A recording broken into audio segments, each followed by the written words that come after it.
ರಾಹುಲ್ ಗಾಂಧಿ ಅವರು ಇಲ್ವಾ ಸರ್ ಹಾಗಾದ್ರೆ? ಸುಪ್ರೀಂ ಲೀಡರ್ ಸರ್ ಅವರು, ನಿಮ್ಮ ಸುಪ್ರೀಂ ಲೀಡರ್ ನೀವು ರಾಹುಲ್ ಗಾಂಧಿ ಅವರಿಗೆ ಪ್ರೈಮ್ ಮಿನಿಸ್ಟರ್ ಕ್ಯಾಂಡಿಡೇಟ್ ಮಾಡ್ಬೇಕು ಅಂತ ಇದ್ದವರು 2009ರಲ್ಲಿ ಆಪ್ಷನ್ ಇತ್ತು, ನಾವೆಲ್ಲರೂ ನೋಡಿದೀವಿ.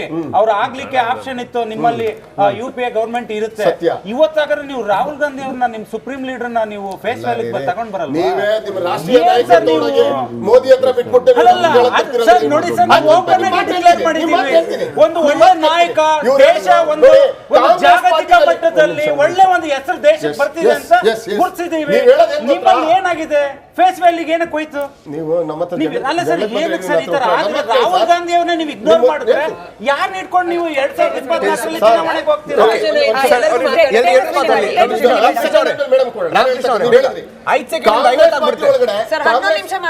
ಕಾಂಗ್ರೆಸ್ ಪಾರ್ಟಿ ಒಳಗಡೆ ಯಾರು ಆಯ್ಕೆ ಮಾಡ್ಕೋಬೇಕು ಅಂತೇಳಿ ಆ ಪಾರ್ಟಿ ಒಳಗಡೆ ಆಂತರಿಕವಾಗಿ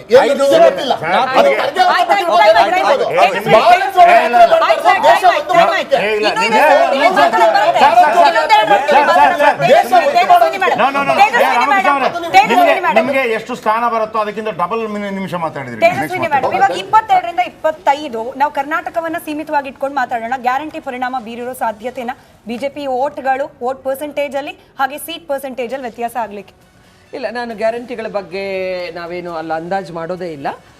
ಮತ್ತೆ ನಾನು ಯಾರನ್ನೂ ಅಂಡರ್ ಎಸ್ಟಿಮೇಟ್ ಮಾಡಲ್ಲ. ಡೆಮಾಕ್ರಸಿಯಲ್ಲಿ ಮತದಾರನೇ ಮಹಾಪ್ರಭು.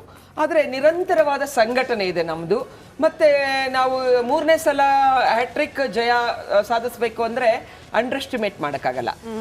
ಮತ್ತೆ ನಮ್ಮನ್ನ ಈಗ ನಿರಂಜನ್ ತುಂಬಾ ಚೆನ್ನಾಗಿ ಹೇಳಿದ್ರು, JP ಎಲ್ಲ ನಮ್ಮನ್ನು ಮೀರಿದ್ದು ಕೂಡ ಬರುತ್ತೆ. ಇವತ್ತು ಛತ್ತೀಸ್ಗಢಲ್ಲೆಲ್ಲ ನಮ್ಮನ್ನು ಮೀರಿದ್ದು ಬರುತ್ತೆ.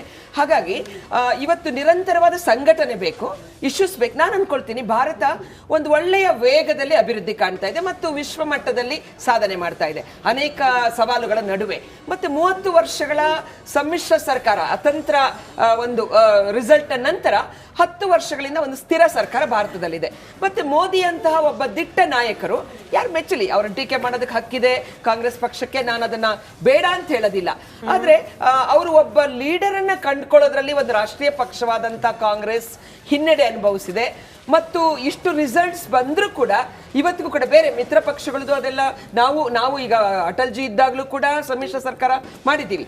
ನಾವು ವೈಫಲ್ಯತೆಗಳಿಂದ ಪಾಠ ಕಲ್ತಿದ್ದೀವಿ ಮತ್ತೆ ನಿರಂತರ ಕಲಿಯಲೇಬೇಕು. ಈಗ ನೋಡಿ, ನೀವೊಂದು ಮಾಡ್ತೀರಾ ಅಂದ ತಕ್ಷಣ ನಮಗೆ ರಿಪಬ್ಲಿಕ್ ಕನ್ನಡದಲ್ಲಿ ಕೊಟ್ಬಿಟ್ಟಿದ್ದಾರೆ 25 ನಿದ್ದೆ ಮಾಡಕ್ ಸಾಧ್ಯ ಇಲ್ಲ.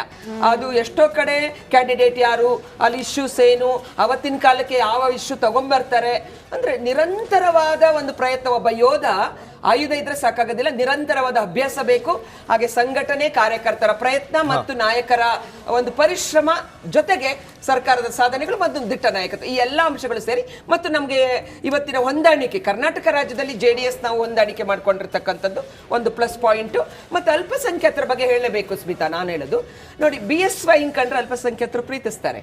ಮೋದಿ ಅವರು ಹೇಳಂತ ಮಾತನ್ನ ನಂಬ್ತಾರೆ. ನಾವು ಒಂದಷ್ಟು ಕನಸುಗಳನ್ನ ಇಟ್ಕೊಂಡಿದ್ದೀವಿ, ನಿಜವಾಗಿಯೂ ಅವರನ್ನ ಮುಖ್ಯವಾಹಿನಿಗೆ ತರಬೇಕು.